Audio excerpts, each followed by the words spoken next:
Hi, this is Tuffy here, and I'm going to show you guys my Monoblack mid-range control deck. So, basically, um, there's been a lot of Monoblack decks on Moto as of late, running Corrupt and stuff like that. This doesn't do any of that. Uh, we have, I'll start with the removal package. So we have 3 Doomblades, we have 4 Tragic Slips, we have 4 Mutilates, we have 2 Murders, and we have uh, Liliana's is kind of quasi removal. So all in all, we have 2, 6, 9, 13, 15 removal spells total, main deck. And then the rest of the deck is Desecration Demons, which are basically our win cons. Uh, Dross Messengers also act as win conditions or cards that set up the end game, and then Vampire Nighthawks, which are really good against the aggro decks and such. And then we move on to our card draw, which we have the full set of 4 Sign and Bloods, and then we have 2 Underworld Connections, and we have 3 Disciple of Bolas. And then to round that off, we have our lands, which we have 20 Swamps and 4 Mutilates. So, basically, what you want to do with this deck, you can win 2 different ways. You can win fast, which you can start off with you know, uh, you can start off, Messenger into Demon, get there, uh, which is rare.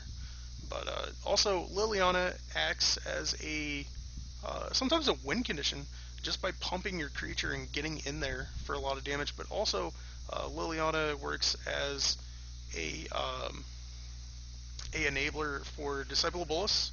You can draw a bunch of cards off of her. Uh, she's a removal spell, and if you go ultimate, most likely you're winning at that point. I really, even when I get to 6 on Liliana, I generally don't really go ultimate unless I have something like Disciple and Demon in my hand, to where you're drawing a bunch of cards, you have all the mana in the world, you need to play everything, and you can play it all in one turn. Uh, Generally, that's good against the other mid-range decks and the slower, more control decks. Against decks with counter spells, though, you got to be careful about that because you don't want your, Desecration Demon to get countered and then your ultimate just falls flat. So, um, but yeah. And then Demonic Rising, I guess I haven't said anything about that card. Demonic Rising is actually good against pretty much everything. I never board it out. It's good against the fast red decks because when you're controlling the game early, you want that, you want that win condition. And whether it's Desecration Demon or Demonic Rising, um, it just wins. In the mono red matchup, you're boarding out the Dross Messenger most of the time. So you have Nighthawks, Desecration Demon, Demonic Rising, and Lifebane Zombie. I'll explain that soon, though. So, with very few creatures, plus your 4 Mutavaults, Demonic Rising with Mutavault is just insane.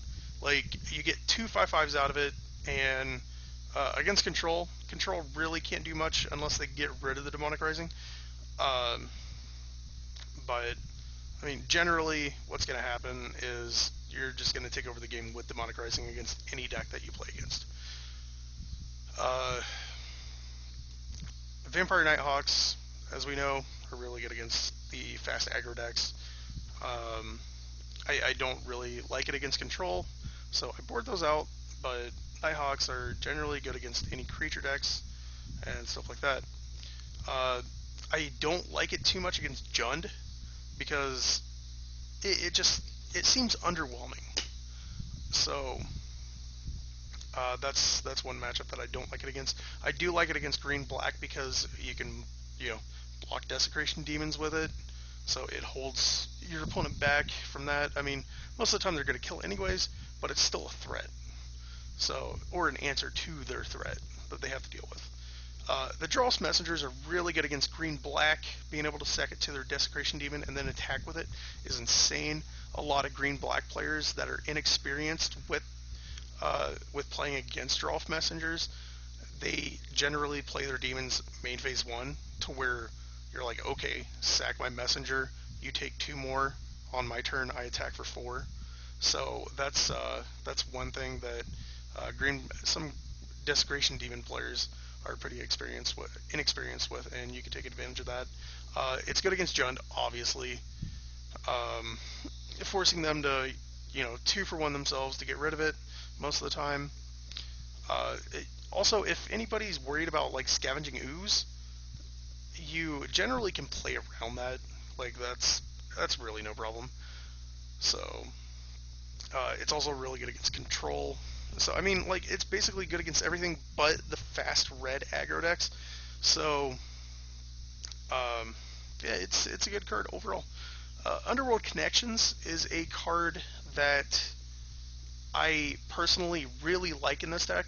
I used to have Staff of Nin in its place, but I come to find out that you want that card draw early, and sometimes you want to play it and another card in the same turn. So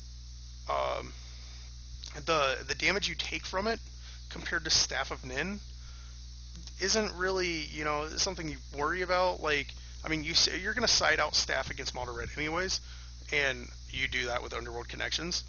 But it's really like Staff of Nin costs 6 compared to Underworld Connections costing 3, and especially in the control matchups, you want that Connections early. So that's why it's better than Staff, and that's why I just totally took Staff out of the deck, even though I am a big fan of Staff of Nin. The 4 Sign in Blood, some decks only run 3, but I think a full set of 4 is totally worth it. They can actually just end the game also by finishing the last 2 or 4 points of damage right away, which I've done multiple times. But also, when you're on the play, you always want a Sign in Blood, unless you're playing against a fast aggro deck, to where Sign in Blood is kind of mopey because you're losing an additional 2 life there.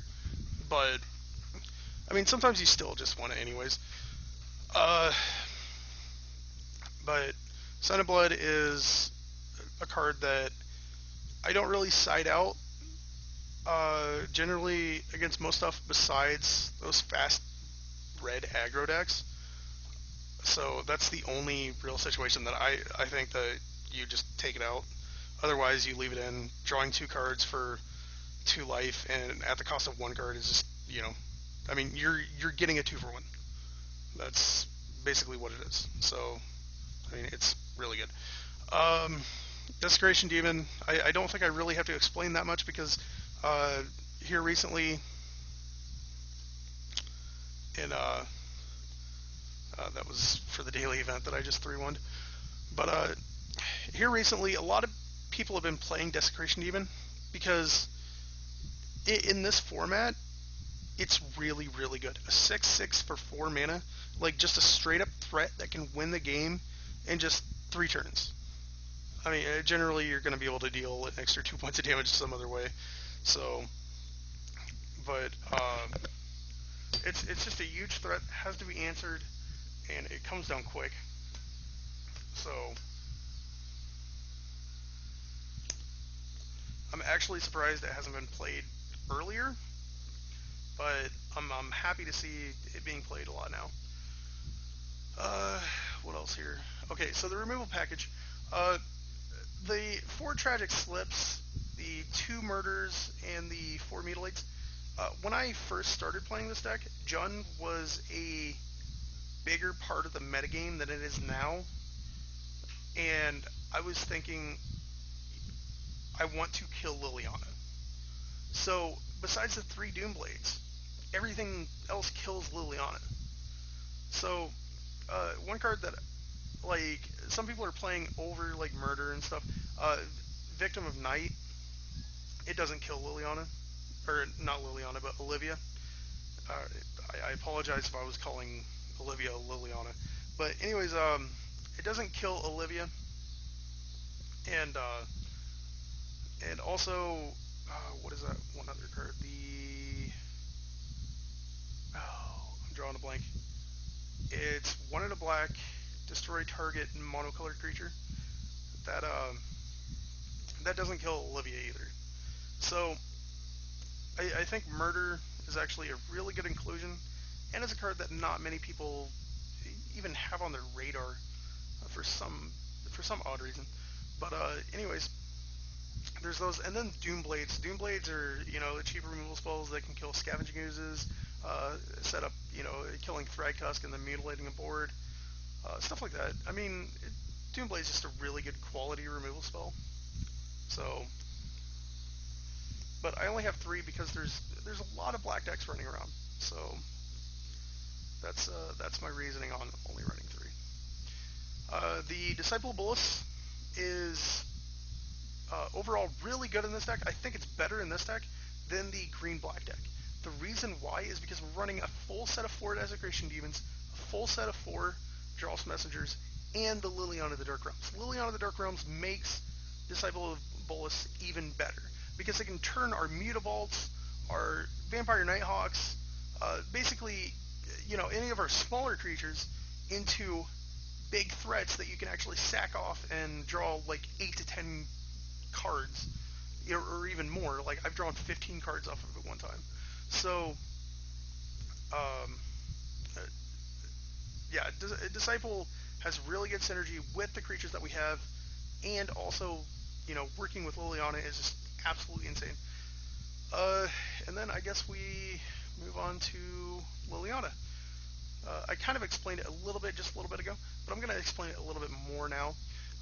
The reason why I'm playing the new Liliana instead of the old one is because we already have a ton of removal, and the old Liliana done a really good job at being a removal spell, but it wasn't a card that you really can win the game from. If you're ultimating that Liliana, then you're just winning anyways. I mean, honestly, it's basically just a removal spell. So the new Liliana has I think it does a better job in this deck because it can turn your creatures into lethal creatures, giving them +6/+6, whatever. It also gets your lands, especially in the control matchup. You want to hit your land every turn, and then also have threats to back it up. So when you're playing your land every turn and you're building up to ultimate to where you don't have to worry about syncopates anymore, that totally knocks out out of control decks. That knocks out one of their really high quality removal or counter spells. So there's that, and then there's also the removal spell part of it on the -3. Instead of +X/+X, you can -X/-X, where X is the number of swamps you control. So basically, you can use it to kill, another Desecration Demon or some threat. But generally, I use it to search for swamps and pump my creatures. Every once in a while, you're going to ultimate and just go nuts because you have so much card draw, and you just play a bajillion cards and your opponent just scoops. So there's that. And okay, so that's the main deck. The sideboard has changed a little bit over time for me. I used to not even have Pithing Needle in the sideboard, which was totally wrong. So I used to have Staff and Nin main deck and Underworld Connection sideboard. I took out the Staff totally, put the Underworld Connections main deck, and then put in the Pithing Needles and put in the Edict effects. The reason why I put in the Edict effects in the sideboard is because the Bant Aura matchup was so bad. I could not win that match. Now I've actually been winning about 50-50. So it's still not the greatest. I mean, maybe the 3 casting cost Lily would be better, but I personally like the Edicts because of the life gain also, and it's also good in other matchups too. I mean, sure, Liliana is too, but like I said before, we already have plenty of removal. We don't need more, and we generally don't want to discard cards from our hand. So that's the reason on the Edict effects. So We have those. The Sever is good against just about any creature deck. I don't board him in against mono red, but I board him in against Jund. I board him in against green black. Basically, any creature deck. Like it's a quality removal spell. You can sometimes get a 2-for-1, maybe even more. Against tokens, sometimes you can, wipe the board of tokens, that kind of stuff. So I feel it's just a really good removal spell, and it's a really good one of. Also, another reason why I'm playing the 1s and 2-ofs in this deck, in the sideboard, is because we have so much card draw in the main deck that we don't need to play like 3 to 4 of a card in our sideboard, because we can draw that card quicker because of all the card draw. So I think 1s and 2-ofs are perfectly fine. So move on to Pithing Needle. Pithing Needle is a card that I bring in every matchup besides mono red. I bring it in against red green. Domri Raid and Gore Clan Rampager are the two #1 cards that you name with that card. I bring it against Jund because you want to name their Planeswalkers. Planeswalkers are, kind of a big deal against this. So, having those Duress and Appetite for Brains against those Garriks and Pithing Needles is a good thing. Against Control, you can name Jaces. Jace, the big Jace that mills, is kind of a problem.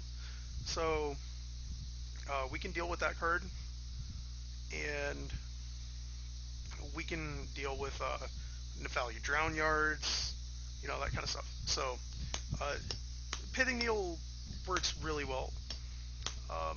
Also against green black, you can Pithing Needle, Vraska, Liliana, stuff like that. Also, another thing that Pithing Needle is really good with is if you're playing against green black, they're playing their own Underworld connections post board. Sometimes they main deck theirs as well. So sometimes what you want to do is you want to put your Underworld connections on your Mutavaults, and then Pithing Needle naming Swamp, totally shutting their Underworld connections down and leaving yours live. So that's another good use of Pithing Needle. Lifebane Zombie.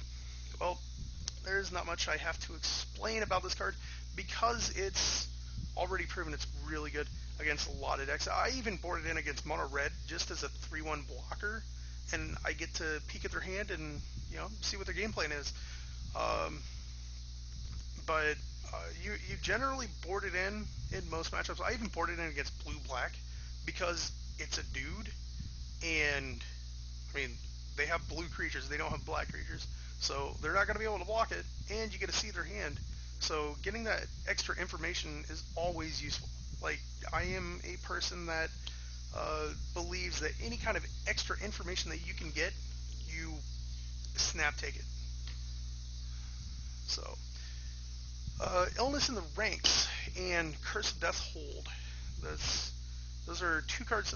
Illness in the Ranks has been a card that a lot of people have questioned about because they're like, well, it's not that great against most of the good token stacks, like the red white black humans tokens deck. It's not the greatest, but it beats Sorin. So that's another thing. Like, Sorin can be a problem, so having another answer for that card is really good. Also, it does kill their tokens, and just think Illness in the Ranks plus Curse of Death Hold against one of those token stack decks, they can't really do much. So that's the reason why I play Illness in the Ranks. Curse of Death Hold is a card for a few matchups. There's the fringe decks like Elves and like red white humans, stuff like that. But then also against mono red, they have quite a few creatures with 1 toughness. So Curse of Death Hold, you're actually going to be able to go to the mid to late game with all the removal that you have, like Tragic Slip, Doomblade, Murder, Mutilate, etc., etc. And so when you get to that late game, you play that Curse of Death Hold, and there you go. You're basically cutting all their creatures' power in half that can live, and then blanking a lot of their other creatures too. The discard package, Duress and Appetite for Brains. Um, I split it 2-2, and I really like the numbers on those. The Appetites come in against basically any of the control decks, except for like Delver. I mean, you're not really going to hit anything against that, right? So, you don't board it in against Delver, but that's a fringe deck that, barely anybody plays. Um, but that's basically the only control-ish deck that I wouldn't board it in against. For aggro, I wouldn't board it in against mono red, but red green, it's great against you. You hit those Rampagers, you hit those Hell Riders, you hit those Thundermaw Hellkites. You you have quite a few targets there. Um, but yeah, like pretty much everything but Delver and mono red is what I bring it in against. Duress comes in against mono red for sure. It comes in against every control deck. It comes in against Jund. It comes in against green black. It comes it The only deck that I don't bring it in against is red green. Um, uh, like sometimes I bring in one just in case, cards that I see, like if I'm worried about Market Mutiny or something like that. But generally, like you're gonna miss on it because they run so many creatures. So unless you get lucky and hit a Jarmy Raid or something like that, like on turn two. But uh, but yeah, I believe I explained everything. If anybody has any questions, please feel free to ask. Uh, you can also follow me on Facebook at Tuffy Untapped, and you can follow me on Twitter at Tuffy Maggio.